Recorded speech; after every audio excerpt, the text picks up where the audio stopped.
Los guapos, las guapas, chers étudiants, chères étudiantes, bienvenue sur cette vidéo. Si tu as cliqué sur cette vidéo, c'est que tu es intéressé par la PCSO. Donc tu es très bien tombé parce que je suis moi-même un ancien élève de PCSO. J'ai effectué ma PCSO durant l'année scolaire 2019-2020. Et en fait, je fais cette vidéo dans le but de t'expliquer de A à Z la formation et voilà, comment candidater, comment ça se passe durant l'année. Je te donnerai aussi mes conseils et comment ça se passe aussi après. Donc voilà, je vais essayer de te faire une vidéo très détaillée. La vidéo risque de durer pas mal de temps, donc je pense 20 minutes minimum. Donc n'hésite pas à t'installer confortablement, que ce soit dans ton lit, sur ton canapé, ou si tu es dans le métro, dans le bus, dans le tramway. Voilà, tu mets tes écouteurs, tu m'écoutes. Tu n'es pas forcément obligé de regarder l'image parce que je vais rien afficher à l'écran. Mais voilà, j'ai essayé d'avoir le plus bel éclairage possible à l'écran et je filme avec mon iPhone. Donc voilà, si l'image n'est pas très très bonne, tu sais pourquoi. J'ai mes notes avec moi, elles sont juste en dessous. Donc si je fais des mouvements de tête vers le bas, c'est que je regarde mes notes et pour rien oublier et te faire du coup la vidéo la plus pointilleuse possible. Alors, PCSO pour préparation au cursus scientifique d'Orsay. En fait, c'est une formation qui dure une année. Elle s'étale sur 2 semestres et elle se déroule à l'université Paris-Saclay sur le campus d'Orsay. Donc Orsay, ça se trouve dans le 91, dans l'Essonne. Pour candidater, il faut aller sur Parcoursup. Donc dès janvier prochain, tu iras sur Parcoursup et tu pourras candidater sur Parcoursup pour la PCSO. Il faut une lettre de motivation bien détaillée, bien structurée. C'est super important parce que le jury, parce qu'en fait c'est sur dossier et il y a un examen en fait, il y a une commission parce qu'il y a pas mal de gens qui postulent, qui candidatent pour cette formation. Du coup, ils font toute une démarche pour examiner les dossiers de chacun. Alors, en fait, la PCSO, elle se destine aux bacheliers non scientifiques. Donc, si tu es issu d'un bac ES, L, STMG, STI2S, STI2D, STL, bac pro et peut-être que j'en oublie, eh bien, tu es la bienvenue. C'est-à-dire que cette formation se destine en fait à ces bacheliers-là. En fait, par exemple, si tu prends une personne X qui a fait un bac L, mais qui veut devenir médecin, par exemple, et tu t'imagines qu'il lui faut des bases solides en sciences, que ce soit en maths, en physique, en biologie, en chimie, et elle ne peut pas vraiment s'aventurer dans les études de médecine comme ça, tu vois, juste avec un bac L. Elle va galérer, ça c'est certain. Du coup, la PCSO, en fait, elle est là pour te remettre à niveau scientifiquement, et donc on va refaire le programme de première, de terminale, et il y aura aussi des notions de L1. Donc tout ça en une année, donc tu t'imagines qu'il y aura beaucoup de travail et un rythme assez soutenu. Voilà, ça il faut le dire. Voilà, donc comme je t'ai dit, cette formation se déroule à l'université Paris-Saclay, donc c'est une université publique. Elle est première au classement français et 14e au classement Shanghai. Donc c'est quelque chose à savoir, tu vois, elle est vraiment reconnue à l'international. Donc c'est vraiment une super université, vraiment avec de très bons professeurs, de très bons enseignants, et t'as pas à t'en faire. C'est une université publique, donc du coup c'est pas payant, tu auras juste les droits de scolarité, la CVEC à payer, et voilà. Donc comme j'ai dit, voilà, la PCSO se destine aux bacheliers non S, mais il peut y avoir aussi du cas par cas pour les bacheliers scientifiques qui auraient eu leur bac il y a très longtemps, qui ont peut-être interrompu leurs études et qui souhaitent reprendre leurs études dans le supérieur en sciences, mais qui sont plus trop au niveau. Là aussi, on peut les accepter en PCSO, mais c'est du cas par cas, bien sûr. Donc la PCSO, à l'issue de la PCSO, en fait, tu auras un diplôme si tu valides l'année. Donc c'est ce que je te souhaite si tu es accepté en PCSO. Et en fait, ce diplôme, c'est une équivalence au bac scientifique. C'est-à-dire que le diplôme, déjà, il est reconnu par toutes les écoles, que ce soit des écoles d'ingénieurs, des écoles de kiné, même à l'international, que ce soit en Espagne, ou même outre-Atlantique, tu vois, au Canada, aux États-Unis, c'est reconnu, tu vois. Donc ça c'est vraiment bien, c'est que tu as une équivalence au bac S, donc c'est comme si tu avais passé un bac S au lycée, sauf que tu l'as passé à la fac. Après, il n'y a pas de matière annexe comme l'anglais, comme l'espagnol, comme l'histoire, comme la philosophie, etc.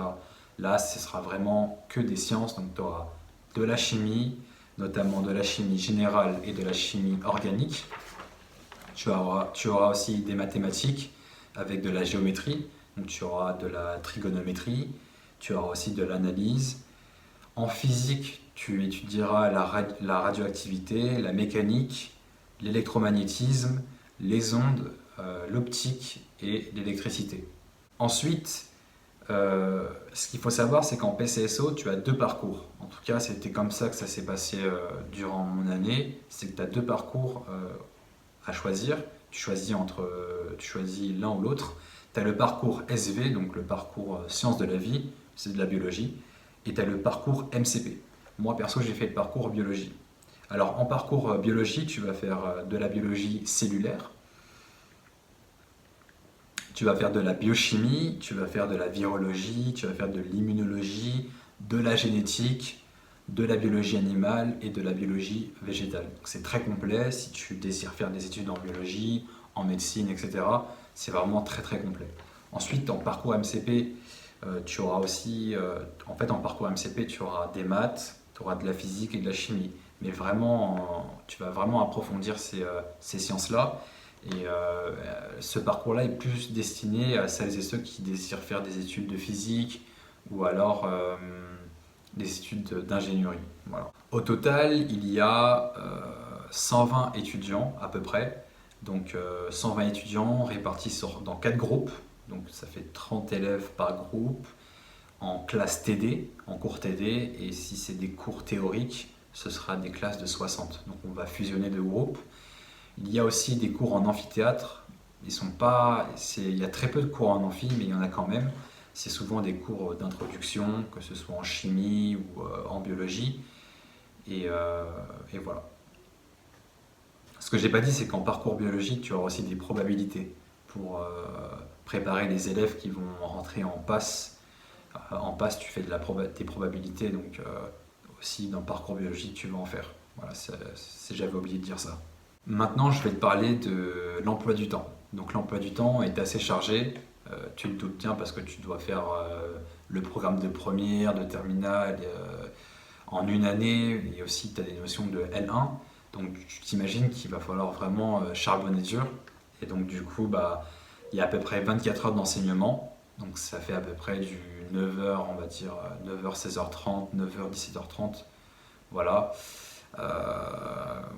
Donc voilà, tu as 24 heures d'enseignement à la fac, et à cela, il faut que tu rajoutes 24 heures d'enseignement personnel à la maison. Donc si tu veux vraiment réussir ton année, va falloir vraiment être organisé et travailler du coup quand tu rentres à la maison.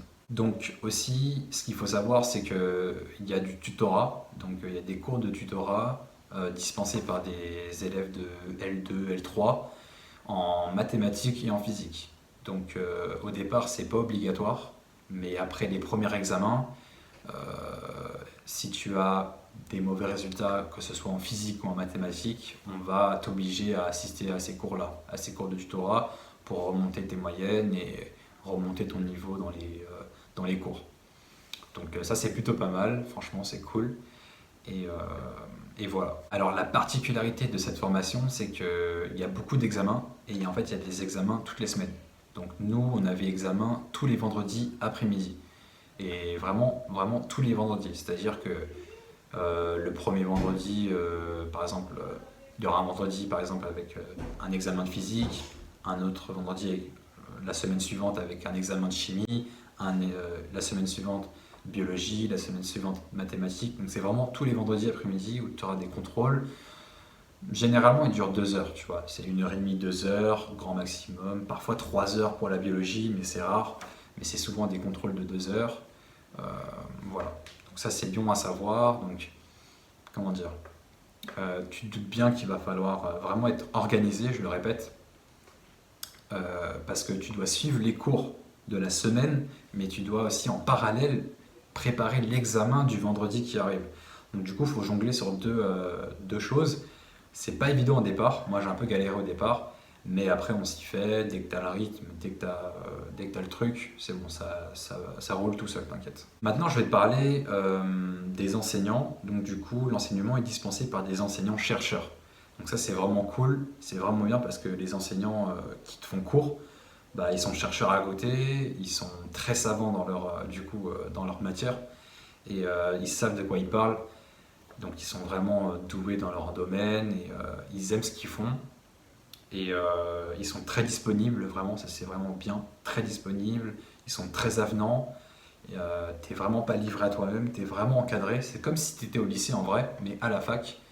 Parce que voilà, t'es quand même dans une formation, dans une année de réorientation. On va pas te laisser comme ça à l'abandon. Euh, pour, Ça va pas le faire, tu vois. Donc ils sont très avenants, très disponibles. Et dès que tu as une question, ils sont là pour y répondre, il n'y a pas de souci. Ensuite, il y a aussi des professeurs qui te font des TD. Vraiment pareil, c'est pareil, ils sont vraiment très très forts. Donc voilà, ils sont très disponibles, tout se passe bien, il y a franchement une ambiance très décontractée, même s'il faut travailler dur. Mais ça par contre, c'est quelque chose qu'il faut que je te dise, c'est qu'il y a une très très bonne ambiance. Vraiment, moi j'ai été vraiment très surpris. Il y avait vraiment une très bonne ambiance, que ce soit entre les filles et les garçons, que ce soit entre meufs ou entre mecs, ou même entre les professeurs et les élèves. Il y a vraiment une très bonne ambiance, c'est vraiment une ambiance assez pas cosy, tu vois, c'est pas tes potos, mais ils sont vraiment là pour toi et ça ça fait vraiment la différence. Après concernant la vie sur le campus, bah il y a pas mal de choses à faire, il y a vraiment des activités, des associations, des choses à faire.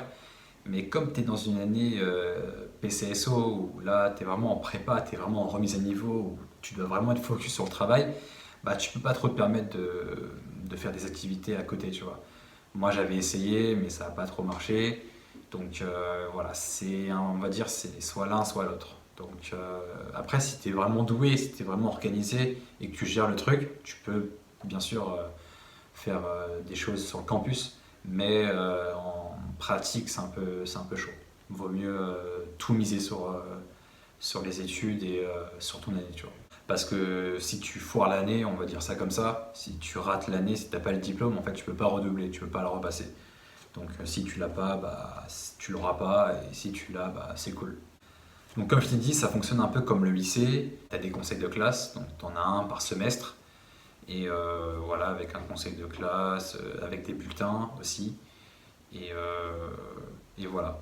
Moi, je sais que moi j'étais délégué, tu vois, cette année, donc j'ai participé au conseil de classe. Donc c'est comme un conseil de classe au lycée, parce que j'ai été aussi délégué au lycée, donc voilà, c'est comme un conseil de classe classique du lycée. Alors concernant maintenant l'accès à l'université, donc comme je t'ai dit, elle se déroule, la PCSO, c'est sur le campus d'Orsay. Et donc du coup, pour se rendre à l'université, tu as soit le RER B, donc il faudra descendre soit Orséville, soit à Gif-sur-Yvette, je crois que c'est ça. Euh, ou alors tu as des navettes, des bus navettes, après c'est en fonction d'où tu habites. Tu peux aussi faire du covoiturage. Moi perso j'en ai fait quand il y avait des grèves, j'ai fait du covoiturage. Ou alors tu peux venir à pied si tu habites à côté. Voilà. Mais c'est vrai que quand il y a des grèves, quand il y a des problèmes de RER et tout, c'est un peu relou parce que tu arrives en retard, mais les professeurs ils savent que tu habites loin et que tu prends le RER, donc ils comprennent, t'inquiète. Maintenant, je vais te parler de la restauration, donc comment manger sur le campus. Donc du coup, tu as deux cantines universitaires, donc gérées par le Crous. Tu as aussi t'as aussi une cafétéria, tu as aussi le café des sports. Donc le café des sports, c'est un mini fast-food géré par le Crous. Donc tu peux manger des frites, des panini, des hamburgers. C'est un peu comme aux États-Unis, tu vois. C'est un peu le même délire. Donc c'est cool. Il y a une très bonne ambiance.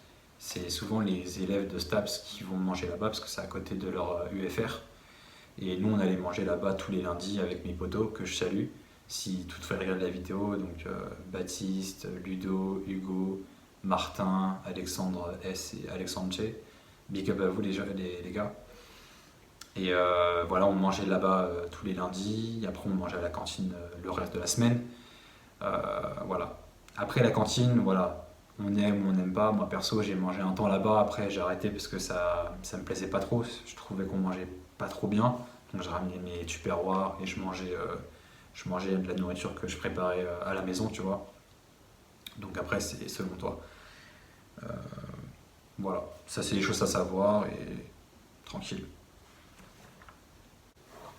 Donc voilà, cher ami, j'ai fait un peu le tour du sujet.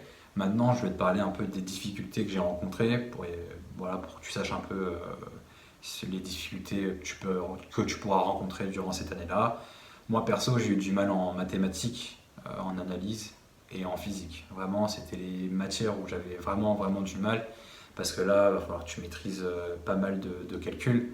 Il y a beaucoup de calculs, il y a beaucoup de formules à appliquer, tu vois, selon le contexte de l'exercice et tout. Donc c'était vraiment délicat, surtout en mécanique et en analyse. Après la chimie, j'ai bien géré, franchement, j'ai eu des bonnes notes en chimie, j'ai eu des bonnes notes en biologie aussi. Donc ça c'est plutôt cool et en fait les matières se compensent, tu vois. Donc si tu as par exemple 8 en physique mais que tu as 12 en chimie, bah tu vois ça compense, ça fait 10. Donc c'est bien à savoir, tu vois, les matières se compensent. Donc franchement moi perso la physique je trouvais ça très dur et en seconde et dans une seconde mesure les mathématiques aussi. Voilà. Maintenant je vais te passer mes conseils parce que je pense que ça peut être intéressant pour toi d'avoir mes conseils étant donné que j'ai réussi la PCSO alors que je partais très mal, vraiment je partais vraiment très mal. Du coup mon premier conseil c'est de jamais abandonner, ça c'est vraiment une des clés de la réussite selon moi, c'est le fait de jamais abandonner.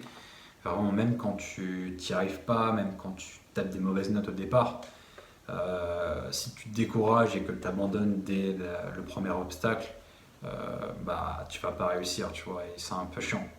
Donc vraiment, le premier conseil à appliquer, c'est ne jamais abandonner malgré tes peines et malgré les difficultés. Voilà. Le deuxième conseil, c'est essayer, je dis bien essayer, mais vraiment, je pense que tu seras capable de le faire si tu es accepté en PCSO, c'est d'avoir une bonne hygiène de vie. Vraiment, le fait de bien dormir, le fait de bien manger, le fait de bien te reposer et tout, ça va contribuer à ta réussite. Parce que perso, moi parfois je venais avec des dettes de sommeil de 4-5 heures à l'examen du vendredi après-midi. Je peux dire que j'étais mort et tu vois, dans ton cerveau après ça, tout est confus. T'arrives pas trop à gérer les exos parce que tu as du temps. Donc, ouais, vraiment, le sommeil, c'est super important. Après, bien manger, donc mange des légumes, des fruits, mange équilibré. Évite de manger tout ce qui va être sandwich déjà fait, tout ce qui va être gâteau parce qu'il y a une cafétéria à côté, tu vois. Et ça peut être tentant de manger des brownies, boire des sodas, tu vois. Mais ça, c'est vraiment pas terrible pour la santé. C'est des bullshit, tu vois. C'est vraiment pas bon pour la santé. Donc, moi, je te dis honnêtement, préfère une alimentation saine, mange un max de fruits, de légumes, des protéines, des bons glucides, des bons lipides, et tu verras que la machine, elle tourne vraiment mieux en mangeant équilibré et sainement. Voilà. Ensuite, le troisième conseil, c'est de refaire les TD. Ça, c'est vraiment la base, vraiment refaire les TD que tu feras en cours, parce que l'examen, en fait, il est fait comme un exercice de TD. Ça va être pratiquement la même chose. Et parfois même, je me suis rendu compte parfois en examen que c'était les mêmes exos. Et tu vois, tu te sens un peu idiot quand tu n'as pas travaillé le TD, les exercices de TD, et que tu te retrouves face au même exercice durant l'examen et que tu n'es pas capable de le refaire. Bah, tu te sens un peu idiot et c'est dommage parce que c'est des points facilement gagnables, tu vois. Donc ça, c'est super important, refaire les TD chez toi, euh, voilà, pour préparer l'examen. Parce qu'il faut bien savoir que, certes, c'est assez difficile parce que tu n'es pas issu d'un bac S et que tu vas faire des sciences durant toute l'année. Mais comme je t'ai dit, les enseignants, les responsables de la formation, ils sont pas là pour te mettre des bâtons dans les roues, vraiment, ils sont vraiment là pour que tu réussisses vraiment. Et il n'y a pas de piège, vraiment il n'y a aucun piège, que ce soit dans les examens ou même dans les exposés que tu vas pouvoir faire, parce qu'il y a des exposés en biologie, notamment moi j'ai fait des exposés en groupe aussi, c'est en groupe, j'ai fait un exposé sur les hormones stéroïdiennes et les crampes musculaires, donc c'était vraiment intéressant. Il n'y a aucun piège, vraiment, il n'y a aucun piège. Il n'y a personne qui veut te mettre des bâtons dans les roues, il n'y a aucun piège. Si tu apprends ton cours, si tu as refait les exercices de TD, tu peux vraiment avoir un 17-18 easy, vraiment. Franchement, c'est très réalisable. Aussi, j'ai oublié, je t'ai pas dit, je t'ai dit qu'il y avait des examens toutes les semaines, donc tous les vendredis après-midi. Euh, il y a aussi des partiels, j'avais oublié de le dire, mais il y a aussi des partiels donc, après les vacances de décembre et, et à la fin de l'année, vers le mois de mai. Après, nous, on ne les a pas eu parce qu'il y a eu il y a eu l'épidémie du coronavirus, du coup, on était tous chez soi, donc du coup, les examens, on les a fait à la maison. Mais il y a des partiels après les vacances de décembre et après, du coup, les vacances d'avril, on va dire ça comme ça. Voilà. En plus, des examens tous les vendredis après-midi. Ok. Donc maintenant, je vais juste te dire les points forts de la formation. Déjà, le point fort, c'est que c'est reconnu par toutes les écoles. Vraiment, c'est Paris-Saclay, c'est officiel, c'est un truc carré, c'est vraiment tel diplôme qui te donne une équivalence au bac S. Donc après, tu peux faire les études scientifiques que tu veux, que ce soit en chimie, en bio, en physique, en médecine, tout ce que tu veux, tu pourras le faire. Après, il faut être pris dans les écoles, tu vois, parce qu'il y a aussi eux aussi, ils font des examens ils examinent les candidatures, tu vois, c'est normal. Mais ça, c'est vraiment le point fort, c'est que tu as un diplôme à la fin, et c'est une espèce de clé, en fait, pour ouvrir les portes de l'enseignement supérieur dans le domaine des sciences. Donc ça, c'est vraiment, vraiment, vraiment bien. Après, même si tu valides pas l'année, c'est pas parce que tu valides pas l'année que tu pourras pas aller dans l'enseignement supérieur en sciences. Il y a des gens qui n'ont pas validé leur année, mais qui sont très bien, qui sont allés en fait faire des études de chimie, de trucs, tu vois. Donc, c'est pas parce que tu n'as pas validé l'année que tu pourras pas prétendre à aller dans l'enseignement supérieur dans les sciences. Après, c'est toujours mieux de valider pour avoir le diplôme et c'est aussi un gage de qualité, tu vois. Les gens qui t'acceptent dans leur école, ils savent que tu vas savoir faire le job et que tu as des connaissances et des bases solides dans les sciences. Donc c'est toujours un plus.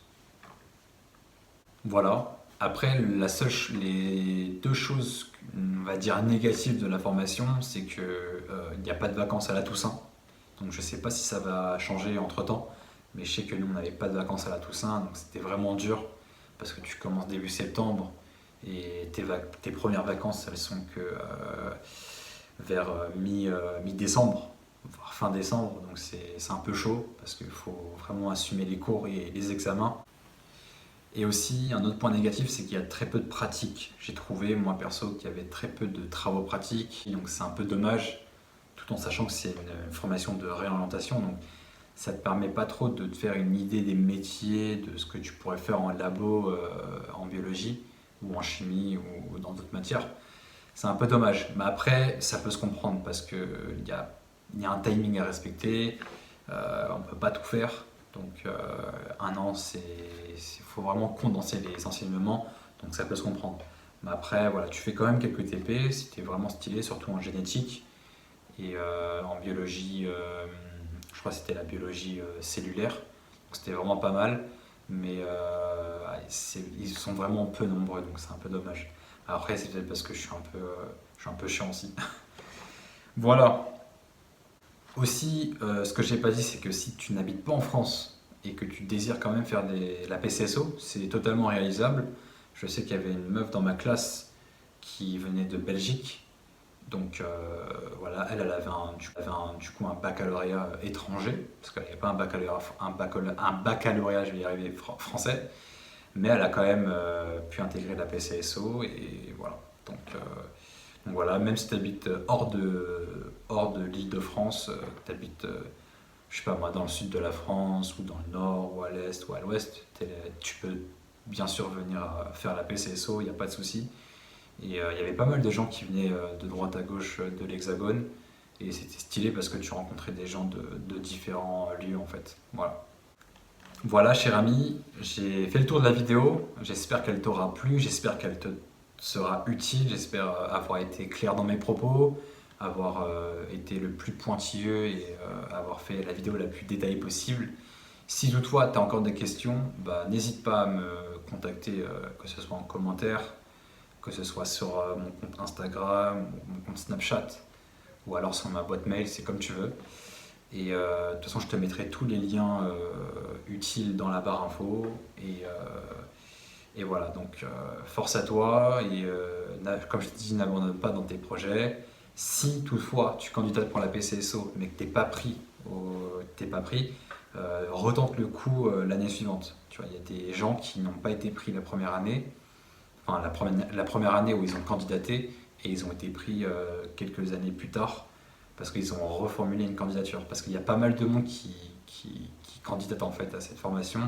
Il n'y a que 120 places, donc il faut faire un casting et du coup c'est pas tout le monde qui est pris. Voilà, voilà. Bon, voilà, bah écoute, c'est la fin de cette vidéo, j'espère qu'elle t'aura plu. Et voilà, comme je t'ai dit, n'hésite pas à me contacter si tu as besoin. Et voilà, c'est tout pour moi. Et je te souhaite une bonne journée, une bonne soirée. Et puis force à toi pour tes projets de vie. À la prochaine, ciao.